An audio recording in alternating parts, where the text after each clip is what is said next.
할렐루야. 오늘도 복되고 귀한 새벽 기도의 자리에 나온 성도님들을 환영합니다. 2025년 3월 13일 목요일 새벽 기도회를 시작합니다. 오늘 우리에게 주신 하나님의 말씀은 누가복음 11장 14절부터 26절까지 말씀입니다. 예수께서 한 말 못하게 하는 귀신을 쫓아내시니 귀신이 나가매 말 못하는 사람이 말하는지라. 무리들이 놀랍게 여겼으나 그 중에 더러는 말하기를 그가 귀신의 왕 바알세불을 힘입어 귀신을 쫓아낸다. 또 더러는 예수를 시험하여 하늘로부터 오는 표적을 구하니 예수께서 그들의 생각을 아시고 이르시되 스스로 분쟁하는 나라마다 황폐하여지며 스스로 분쟁하는 집은 무너지느니라. 너희 말이 내가 바알세불을 힘입어 귀신을 쫓아낸다 하니 만일 사탄이 스스로 분쟁하면 그의 나라가 어떻게 서겠느냐. 내가 바알세불을 힘입어 귀신을 쫓아내면 너희 아들들은 누구를 힘입어 쫓아내느냐. 그러므로 그들이 너희 재판관이 되리라. 그러나 내가 만일 하나님의 손을 힘입어 귀신을 쫓아낸다면 하나님의 나라가 이미 너희에게 임하였느니라. 강한 자가 무장을 하고 자기 집을 지킬 때에는 그 소유가 안전하되 더 강한 자가 와서 그를 굴복시킬 때에는 그가 믿던 무장을 빼앗고 그의 재물을 나누느니라.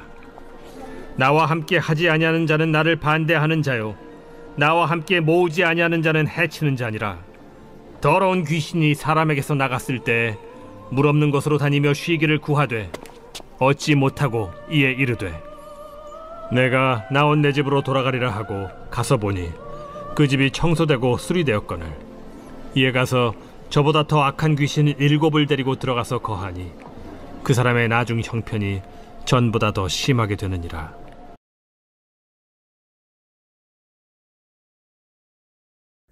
계속해서 예수님은 제자들에게 초점을 맞추어 그들을 훈련하고 그들을 가르치고 계십니다.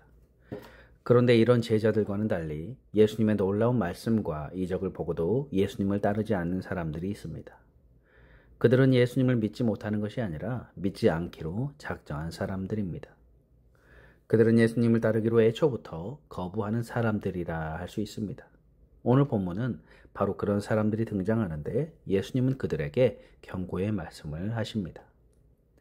본문은 먼저 예수님의 이적으로 시작을 하는데 14절에 보니까 예수께서 한 말 못하게 하는 귀신을 쫓아내시니 귀신이 나가매 말 못하는 사람이 말하는지라. 무리들이 놀랍게 여겼으나. 예수님은 말 못하는 한 사람을 고치십니다. 그가 말을 못하게 된 원인은 귀신이 들렸기 때문입니다. 모든 언어 장애가 그런 것은 아니지만 귀신의 역사로 이 사람은 말을 못하였습니다. 그래서 예수님이 귀신을 쫓아내자 그가 말을 하게 된 것이죠. 그런데 이것을 본 사람들의 반응은 세 가지로 나타납니다. 먼저는 대부분 놀랍게 여기죠.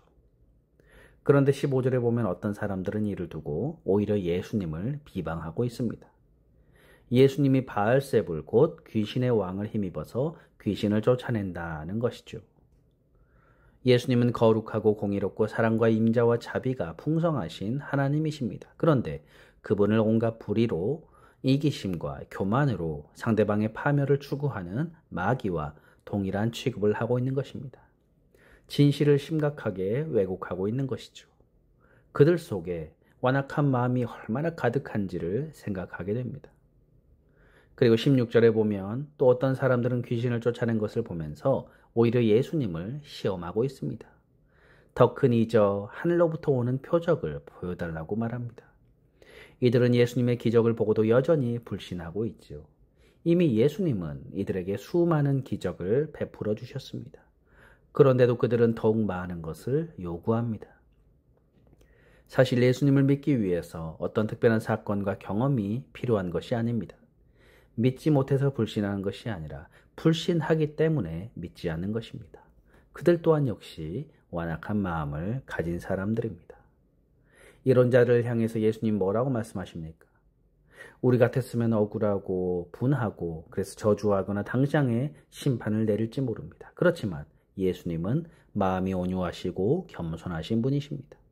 그래서 그들을 이해시키고자 17절에 이렇게 말씀하시죠. 예수께서 그들의 생각을 아시고 이르시되 스스로 분쟁하는 나라마다 황폐하여지며 스스로 분쟁하는 집은 무너지느니라. 스스로 분쟁하는 나라는 외부의 침략이 없어도 망한다는 것이죠. 그러니 귀신의 힘으로 귀신을 쫓아내면 자기 스스로 망하는 꼴이 아니냐라고 말씀하십니다.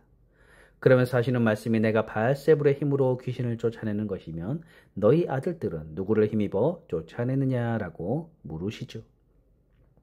당시 유대인들 가운데서는 귀신을 쫓는 의식을 행하는 사람들이 있었습니다.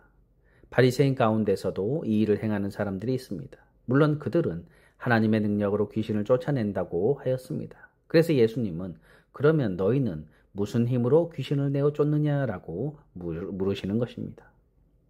내가 하면 귀신의 왕의 힘으로 하는 것이고 너희들이 하면 하나님의 힘으로 하는 것이냐라고 물으시는 것입니다. 그들에게 도무지 말도 안 되는 소리를 하고 있다라고 하는 것이죠. 이에 반대자들은 아무런 할 말을 하지 못하는 것이죠. 그러자 예수님은 20절에 이렇게 말씀하시죠. 그러나 내가 만일 하나님의 손을 힘입어 귀신을 쫓아낸다면 하나님의 나라가 이미 너희에게 임하였느니라. 귀신을 쫓아낸다라는 것은 하나님의 나라가 이미 임했다는 것이고 하나님의 나라가 임했다라는 것은 메시아 그리스도가 이 땅에 오셨다는 것을 말합니다. 예수님은 그래서 바로 자신이 그리스도라는 사실을 간접적으로 드러내고 계시는 것이죠. 이에 대해서 예수님은 한 비유를 말씀하시는데 21절 22절에 강한 자가 무장을 하고 자기 집을 지킬 때에는 그 소유가 안전하되 더 강한 자가 와서 그를 굴복시킬 때에는 그가 믿던 무장을 빼앗고 그의 재물을 나누느니라. 무슨 말씀입니까? 이 땅은 강한 자 사탄의 권세 아래에 있습니다. 그러나 더 강한 자이신 그리스도이신 예수님께서 오셔서 사탄을 굴복시키십니다. 그러므로 예수님이 귀신의 왕, 사탄의 권세를 힘입는 게 아니라 오히려 사탄을 굴복시켰기 때문에 귀신을 쫓아내실 수 있다는 말씀입니다. 이 말씀은 매우 중요한 말씀이죠. 예수님이 이 땅에 오셔서 공생애의 삶을 시작하심으로 하나님의 나라가 이 땅에 임하셨고 사탄의 권세가 결박당했음을 말씀해 주는 것입니다. 그리고 예수님은 이렇게 결론지어서 23절에 말씀하시죠. 나와 함께 하지 아니하는 자는 나를 반대하는 자요 나와 함께 모지 아니하는 자는 해치는 자니라. 이 말씀은 앞의 말씀과 연결해서 이해해야 하는 본문입니다. 예수님이 이 땅에 오심으로 사탄의 권세는 위축되었고 하나님의 나라가 점점 더 확장되어졌습니다. 사탄의 나라는 점점 더 힘을 잃게 되었습니다. 그러면 이제 이 영적 싸움 가운데에서 우리는 두 나라 가운데 하나를 선택해야 합니다. 예수님의 선에 설 것인가? 사탄의 편에 설 것인가? 하나님 나라의 백성이 될 것인가? 아니면 여전히 어두움의 백성으로 남을 것인가? 둘 중 하나를 반드시 선택해야 합니다. 예수님과 함께하지 않으면 사탄의 권세 아래에 있는 자여 어둠에 속한 자입니다. 아무리 선하고 훌륭한 일을 많이 해도 예수님의 편에 서지 않으면 어둠에 속한 것입니다. 그래서 예수님은 이 놀라운 말씀과 이적을 보고도 주님과 함께하지 않는 자들에게 하나의 비유로서 경고의 말씀을 하시는데 24절에서 26절에 보면 더러운 귀신이 사람에게서 나갔으나 갈 만한 곳을 찾지 못합니다. 그래서 다시 나갔던 사람에게로 돌아와 보니 깨끗이 청소되어 있습니다. 이에 더러운 귀신은 더 악한 귀신들을 데리고 그 사람에게 들어가 버렸습니다. 결국 형편이 더 나쁘게 되었다는 것이죠. 이 비유가 의미하는 바는 무엇입니까? 하나님의 나라와 권세와 은혜를 맛보고도 아직 예수님의 편에 서지 않는 사람들, 예수님을 구주로 모시지 않는 사람이 어떤 형편에 처하게 되는가를 잘 보여주고 있습니다. 귀신이 쫓겨나가면, 즉 사탄의 악한 영향력이 없어지면 그의 상태는 훨씬 호전됩니다. 그러나 그가 예수님을 주인으로 온전히 모시지 않으면 결국 더 악화되고 마는 것입니다. 이것은 예수님을 반대하는 모든 자들은 물론이고 예수님의 이적에 놀라워했던 사람들, 그리고 그 이적을 보고 더 큰 이적을 구했던 사람들 모두에게 해당되는 이야기일 것입니다. 어쩌면 이것은 오늘 이 땅을 살아가는 우리들에게도 해당되는 엄중한 말씀입니다. 우리가 이 하나님의 은혜와 하나님의 능력을 맛보고도 예수님의 제자로서 하나님의 거룩한 백성답게 살아가지 않고 예수님을 온전히 내 인생의 주인으로 모시고 있지 않다면 우리는 나중 형편은 처음보다 더 나빠질 수 있다는 것입니다. 어쩌면 오늘 우리 한국교회가 보여주고 있는 현실일지 모르겠습니다.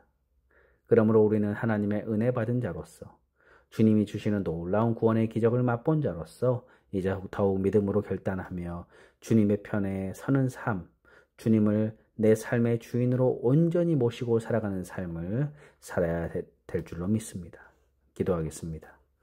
하나님, 저희들이 매일매일 주님을 사랑하고 또 주님의 말씀을 의지하며 살아가지만 늘 연약하고 넘어지는 모습들을 바라봅니다. 하나님, 온전히 주님의 제자로서 우리의 인생의 주인으로 주님을 모시고 주님을 첫 번째로 모시고 살아가는 삶이 되게 하여 주옵소서. 하나님, 우리의 마음을 돌이켜서 오직 하나님 편에 서고 주님 편에 서서 주님이 우리의 삶의 온전한 주인으로 서실 수 있도록 주님을 온전히 모시고 따라가는 삶을 살아갈 수 있도록 인도하여 주옵소서.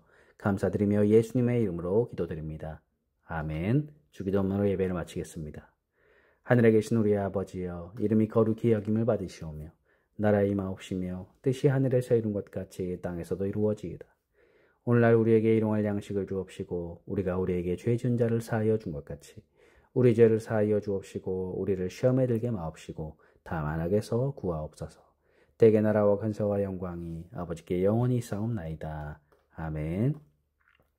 이 시간 잠시 기도하는 시간을 갖겠습니다. 먼저 말씀을 생각하면서 우리의 삶의 주인이 온전히 주님 되게 하시고 주님을 더욱더 추구하고 주님을 더욱더 의지하며 주님 편의 삶을 살아가는 삶이 되게 해달라고 기도하시고 우리 갈보리 교회와 또 새벽 예배, 주일 예배, 또 우리 성도님들과 자녀들을 위해서 또 주변의 이웃들을 위해서 함께 이 시간 기도하겠습니다.